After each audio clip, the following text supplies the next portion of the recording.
এগুলো কি সবাই পাহাড়ি? সব পাহাড়ি।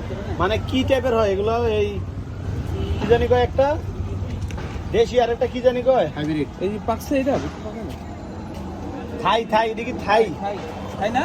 হ্যাঁ, থাইয়ের মতোই তো মনে হয়। আপনি চিনতে হবে। এটা থাই তো। শুধু এটা হইলো দেশি, এইটাও দেশি না। ওটা তো এটি তো থাই। হ্যাঁ, এগুলো দেশি না। এটি কি কিউসি আর এটা এটি কত করে কেজি? 320 টাকা। মিষ্টি হয় অনেক? মিষ্টি গ্যারান্টি দিই আমি, মাত্র খাইছি 2টা। মিষ্টি গ্যারান্টি। আর ভাই এইগুলি দেশি না? এগুলা দেশি আর এগুলা কিউসি। দেশি বলতে পাহাড়ি? এটা কত? দোকানটাই পুরোটাই পাহাড়ি মাল। পাহাড়ি মাল। এটা কত? ওই তরমুজও পাহাড়ি আমিন ভাই। হ্যাঁ, এবার এইগুলি কত করে কেজি? এগুলো হইলো 270 টাকা। আর এটা ওটা হইলো 320 টাকা।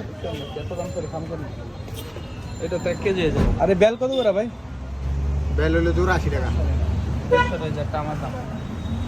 আমি লবি এগুলো পাহাড়ি আনারস। ও ব্লক কত? ভাই বাইরে লো। থাই, পাহাড়ি থাই। দেখতে খুব সুন্দর। দেশি না মনে হয় থাই। এই এলাকার আম। জি, থাই আম, পেঁপে। এতে মনে হয় সুস্বাদু হবে। সুস্বাদু হবে। কালার করতে সুস্বাদু হবে। তারপর আল্লাহ পাক ভাগ্যের রিজিকে যা রাখে। হ্যাঁ। আনলে এলাম 10 টাকা কম আর বেশি।